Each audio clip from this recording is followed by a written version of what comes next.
Kita masih berbicara mengenai pendidikan anak. Mendisiplin anak itu penting untuk menanam karakter, menekankan peraturan, menyadarkan kesalahan. Tapi bagaimana caranya mendisiplin anak tanpa menimbulkan kepahitan atau mendisiplin anak dengan bijaksana? Maka kita perlu mengerti adanya satuan ukuran. Kita harus mendisiplin anak dengan satuan ukuran. Jadi tipsnya adalah mulai dengan ukuran yang paling rendah. Misalnya, kalau anak Anda salah, maka jangan langsung dipukul ya, tapi mungkin dengan suara intonasi yang kita robah. Misalnya, papa nggak suka kamu begitu. Nah, dengan suara yang kita robah intonasinya, mungkin anak sudah merasa, waduh, papa marah nih ya. Nah, kalau cukup dengan itu, kenapa harus dengan pukul gitu ya? Jadi kalau misalnya anak salah sedikit dipukul, ini berbahaya. Kenapa? Karena anak nanti menjadi kebal gitu ya. Nah, kalau dia kebal, misalnya anak kecil balita gitu ya, terlalu sering dipukul, maka nanti dia kebal, dia berkata ya nggak apa-apa gitu ya, dia lari sambil pegang-pegang pantatnya atau goleng-golengin pantatnya. Waduh, bahkan kadang ada yang saya saksikan gitu ya, ketika orang tua menghukum anaknya, dia cubit anaknya ganti cubit ibunya gitu ya, namanya cubit-cubitan gitu ya. Jadi ini anak sudah kebal hukuman, bahkan dia mulai memberontak. Nah, boleh menghukum, boleh mendisiplin, tapi ingat ada satuan ukuran, dan caranya adalah mulai dengan ukuran yang paling rendah. Tips berikutnya adalah satu jenis hukuman jangan diulang berkali-kali.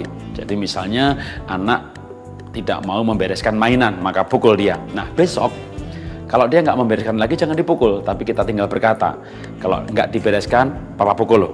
Jadi kita gunakan hukuman yang kemarin sebagai ancaman hari ini. Jadi begitu anak nakal, kita nggak pukul lagi, kita hanya mengancam saja ya, maka dia akan bereskan ya. Nah, mungkin seminggu, 2 minggu, sebulan, 2 bulan dia sudah lupa mungkin dipukul kayak apa rasanya. Kita pukul sekali lagi. Maka dalam hidup ini kita hanya 3, 4 kali, 5 kali saja mungkin memukul anak. Selanjutnya misalnya salahnya berlebihan, kita mungkin boleh kurung di kamar mandi ya, tapi hati-hati, awasi jangan sampai dia jatuh ke jedak. Nah, menghukum kamar mandi pun juga jangan terlalu sering.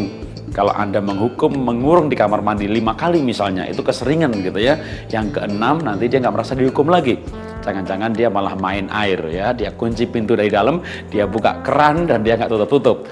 Siapa menghukum siapa? Maksud saya, jangan-jangan ibu yang malah akan berkata, nah tolong bukain nak, kerannya dimatiin nak, bukain pintu nak. Siapa menghukum siapa?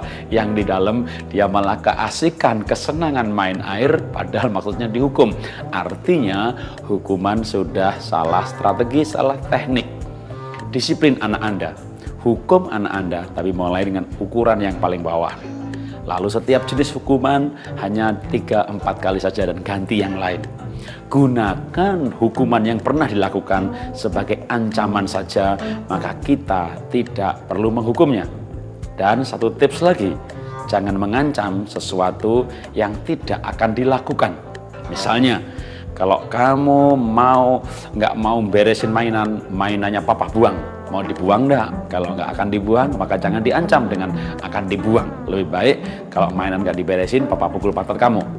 Begitu nggak diberesin, betul-betul kita pukul pantatnya. Jadi jangan mengancam sesuatu yang tidak akan dilakukan. Ya, pergi ke puncak di tengah jalan anak nakal, kalau nggak diem, papa turunin di jalan kamu. Wah, ini ancaman yang sangat sadis. Anak akan kecewa, anak akan kepahitan, anak akan berkata papa kejam. Ya, jadi mari kita menghukum dengan cara yang bijaksana. Itulah cara melahirkan generasi baru yang luar biasa. Salam sukses, salam bahagia.